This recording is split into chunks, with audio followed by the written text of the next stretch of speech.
léegi transition bi am nañ ko dañuy wax ci prix Goncourt bi nga xam te ni moom moo am ci at bi ñu jox ko digtal ko ab sénégalais. di Mouhamed Mbougar Sarr gannaaw bi mu becc ab téere boo xam te ni mu ngi ko duppee la plus secrète mémoire des hommes. En tant que sénégalais ki yëngu ci wàllum mbind Mbougar Sarr am prix boobu noonu la lan lay def ba njàng nga ci la. Fierté avec un grand F. D'ailleurs, il a été récompensé commandeur du Lion. Oui, honneur, le président de la République. Et modèle et référence. Fierté, parce qu'en Afrique subsaharienne, amul benn jeune. On a eu de très bons écrivains, de Senghor, passant par Boubacar Bory Diop, professeur Souleymane Bassirou Diagne, Mariama Ba, Aminata Sow Fall, Yana amul ku ci jël prix Goncourt. Ils sont d'excellents écrivains. Amul un jeune de 31 ans avec 4 ouvrages ku jël prix Goncourt. waaw te prix Goncourt c'est au début du XXe siècle. du XXe siècle te Diallo une ONG wax ni fii génnee un communiqué wax ni Cheikh Anta Diop n'a pas été récompensé prix Goncourt Senghor n'a pas été récompensé prix Goncourt mais ça c'est une inculture. Le prix Goncourt, le prix Goncourt récompense des romanciers. Le président Senghor n'a pas écrit de roman. On l'appelle le président poète avec un trait d'union. Il a écrit des essais, Liberté en liberté, etc. et de la poésie. Cheikh Anta Diop, il n'a jamais écrit un roman. Cheikh Anta Diop n'est pas éligible ci prix Goncourt. Mais ñun ñi nekk ci presse bi man su ma la invité nga wax loolu man maa naan la non lii amul. Pourquoi on laisse les choses se passer alors que ces choses-là n'ont aucun fondement scientifique? Lu tax ñu ne prix Goncourt des récompensés ñoo xam ne si ils sont des Africains bougnolisés. Marie Ndiaye a pris le prix Goncourt en 2009 avec 3 femmes puissantes. Tahar Ben Djeloum, l'écrivain marocain, jël prix Goncourt avec son livre Nuit sacrée. ñooñu est-ce que ce sont des Africains bougnolisés? Est-ce que la plus secrète mémoire des hommes soo ko liiree dafa am honneur à la France yéen fi nekk la plus secrète mémoire des hommes soo ko liiree ñun ñi nga xam ne mooy séeréer yi sax dal la ciy tàgg il y a le wolof il y a suñu maam séeréer yi il y a Omar Pène à l'intérieur nga xam ni moo nekk sa muse mu génn wax ko avec Omar Pène est-ce que kooku noonu dafa def l'éloge des blancs? Non, c'est une quête littéraire c'est une quête pour l'écriture.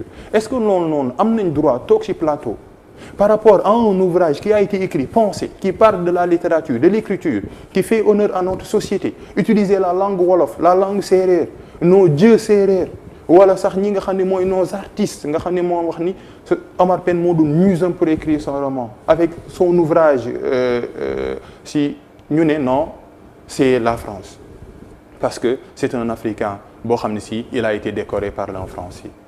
La science n'a point de frontières. Xam-xam amul frontière. Sur le distinguer en Chine, tu le mérites. Sur le distinguer en Inde, tu le mérites. Si un jeune remporte un prix Goncourt, alors que les Sénégalais ne sont pas fiers, toog ko di ko ŋàññi, c'est parce qu'on a raté notre vocation. Je dis bien un jeune. Mais après li gën a polluer l'atmosphère moom mooy ay yeneen kàddu yoo xam te ni teniru ko sax ci biir téere bi ñu koy ŋàññee loolu yenn saa sax ñu naan dafay mel ni kuy faral borom ñaari tur yeeg yooyu loolu bokk na ci li gënoon polluer l'atmosphère. Oui mooy le pur homme bi ñuy wax nga xam ni da ko bind en 2018 ces articles yi nga xam ne bind na ko en 2013 mooy affaire Bercy. ñu naan dafay xas Sénégalais yi ak yooyu. mais quelqu'un qui remporte un prix en 2021 avec son prix avec son roman bi nag bu ñu ko génnee yàgg na bu ñu ko récompenser le roman bi. ñëw maanaam 2021 mais avant le prix Goncourt il y a espace quoi invité nañ ko ci plateau yëpp lu tax ñooñu nga xam ne dañ doon génnee extrait purs hommes ak 2013 Bercy lu tax defuñu koy instant boobu lu tax ñu def ko après décoration peut-être que sax xamuñu ko woon d'abord lu tax ñu def ko après décoration parce que moi je le dis on a un problème au Sénégal avec ceux qui réussissent avec ceux qui sont honorés contrairement aux États-Unis nga xam ni le dream le rêve nga xam ni dañ koy dund damay gis président Obama nekk président des États-Unis premier noir ma ni je vais être comme Obama mais aujourd'hui soo nekkee dara rek wala nga jugee nga wax nga nekk loo xam si distingue la on va chercher un peu les mauvaises herbes koo ngemb dafa am ñu nekk si ginnaawam yooyu. avec des si on peut réduire le Sénégal en une seule bouteille nit bëgg naa ko soo koy dal ko par rapport ak lu mu bind pas par rapport à sa personne nit ku ne am na lu ko doy nit ku ne On ne juge pas. Les débats d'ailleurs sur les personnes, ce sont des débats au bas de Pacarette. Ça ne mène à rien du tout. Absolument. Gis naa sa interview bi nga def ak moom bi nga ko si interpellé moom il semble être au-dessus de la mêlée moom yooyu sax yëngalu ko en tant mais loolu mën nañu ko comprendre en tant qu'artiste bu mu nekk en tant que bindkat bu mu nekk. Avec une humilité extraordinaire. D'ailleurs, il n'était même pas au courant de la polémique. Bu waaw parce que mu lay laaj de quoi s'agit-il. Ma ni ko y a la polémique qui s'est enflée après cette publication, etc. J'ai même pas insisté sur l'affaire Ñaari Tuñ parce que ce débat-là ne m'intéresse pas. Parce que moi, je suis dans les textes. Monument, il a répondu que il n'y a pas de souci. Il faut laisser toutes les opinions s'exprimer. Mais ce qui est important, c'est de lire et de bien lire. Quand on m'attaque, mais on peut attaquer sur le texte. Mais gis naa Diallo, présentateur, fi nga xam ne mooy Senweb rek, m'a attaqué parce qu'il fait une belle émission. Non, quand tu attaques Diallo, attaque son émission. Waxal ni émission bi partie bi mën nañ kaa defaraat mais il a pris avec une lucidité man mi sax bett na ma avec une humilité peut-être il n'était pas au courant mais aujourd'hui nga xam ni ban image est-ce que su ñëwaatee lan mooy problème bi est-ce qu'on n'encourage pas les gens à rester à l'extérieur et j'insiste sur ce point nos meilleurs cerveaux sont en train de partir nos meilleurs cerveaux sont en train de partir. Pourtant man damay fàttali benn expression bu Mohamed Boun Abdallah Dionne ancien premier ministre qui yoon ne il ne faut pas brûler nos stars. Il ne faut pas brûler nos stars. Ne sommes-nous pas en train de brûler nos stars justement. On l'est à travers les réseaux sociaux. On l'est à travers les réseaux sociaux. Malheureusement parfois Umberto Eco amoon na lu mu doon wax am na solo ne ceux qui s'exprimaient dans les bars wala yeneen maintenant ils ont la liberté. Réseaux sociaux c'est la démocratisation de la parole mais liberté n'est pas liberticide.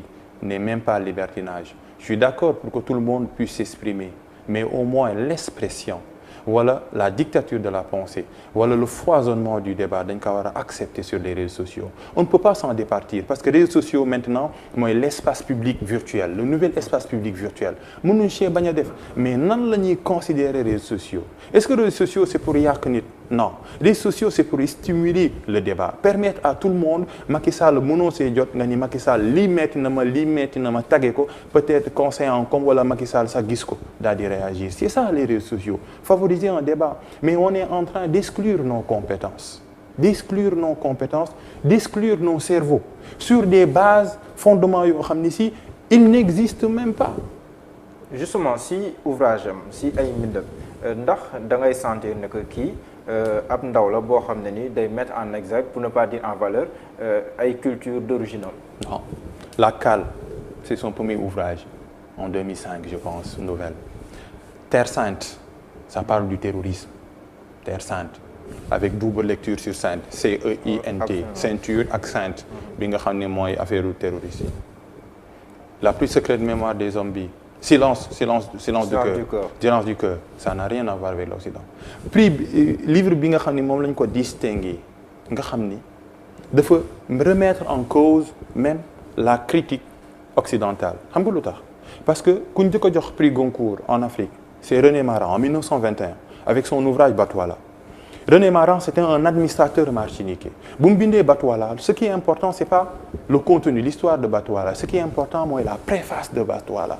Préface bi nous sommes en 1921 amaguñu li nga xam ni mooy indépendance 1921 mu nekk un administrateur martiniquais avec tous les privilèges wax ni man damay départir sama privilège daal di critiquer l'homme blanc xam nga nan la commencé la préface de Batouala civilisation orgueil des Européens et leur charnier d'innocents Rabindranath Tagore ce poète hindou un jour m'a dit ce que tu étais. Daal di continuer. Tu bâtis ton royaume sur des cadavres. Quoi que tu veuilles, quoi que tu fasses, tu te meus dans le mensonge. À ta vue, les larmes de sourde et la douleur de crier, tu n'es pas un flambeau, mais un incendie. Tout à quoi tu touches, tu le consumes. Loolu la commencé préface bi.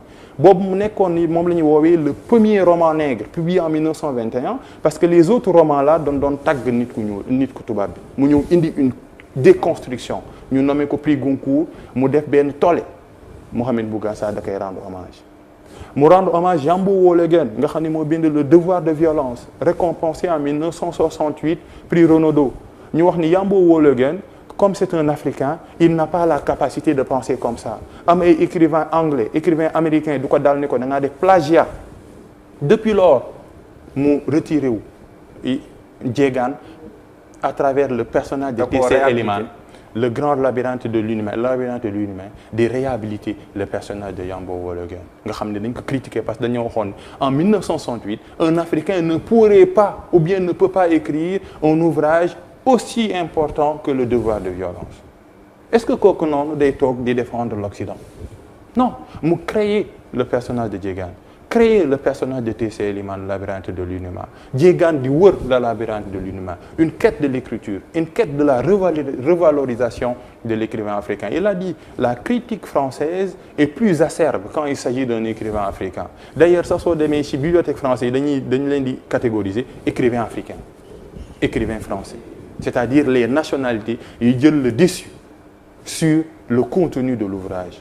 Mu bind la plus secrète mémoire des hommes ngir dal loolu. Kooku noonu, est-ce que c'est un combattant, un soldat pour la France? C'est un soldat pour la littérature, un soldat pour la liberté de création, un soldat des mots. Parce que en 2009 bu mu nekkee meilleur élève Sénégal su ko neexoon de def science wala yeneen, mais il a continué des études sur la littérature. Donc c'est une passion. Et je reviens au mot passion, pâtir, il en souffre et c'est une belle souffrance. Merci beaucoup Papa Alioune amoon naa mbégte lool dalal ci émission Tolluwaay je n'ai pas souffert souffrir ma benn yoon franchement au contraire c'était un plaisir ba bàyyi la nga tàggatoo ñu doon teew.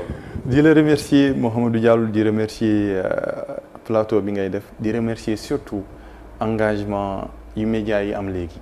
mooy mettre les jeunes au devant de la scène c'est extrêmement important di remercier ñu doon seetaan doon wax peut-être passion nous a emporté sur les livres parce que loolu rek lañ bëgg les livres nañ laisser les écrivains en paix et lii nga xam ni auteurs yi def nañ ko muy Boubacar Bory Diop muy Mbougar muy Elgas muy Senghor muy Mariam Ba muy Aminata Sow Fall ñu dem gëstu leen parce que lire day tax nga voyager lire day tax nga am as tuut loo xam et je le rappelle ñun nee nañ une société islamique la musulmane catholique animiste toutes les religions révélées toutes les 3 religions révélées ont laissé des ouvrages comme guide Torah Bible ak livre saint le Coran. jërëjëf Papa Alioune amoon naa mbégte lool dalal ci Tolluwaay di la félicité waat bu baax a baax ci liggéey bu am solo bi ngay def à travers Belle Ligne nga xam ne émission bu am solo nga koy def ci ITV ma sant bu baax ak gërëm équipe technique bi jàppoon ci liggéey ba mu yemb dégg leen daje suba incha allah jaa ngeen jëf.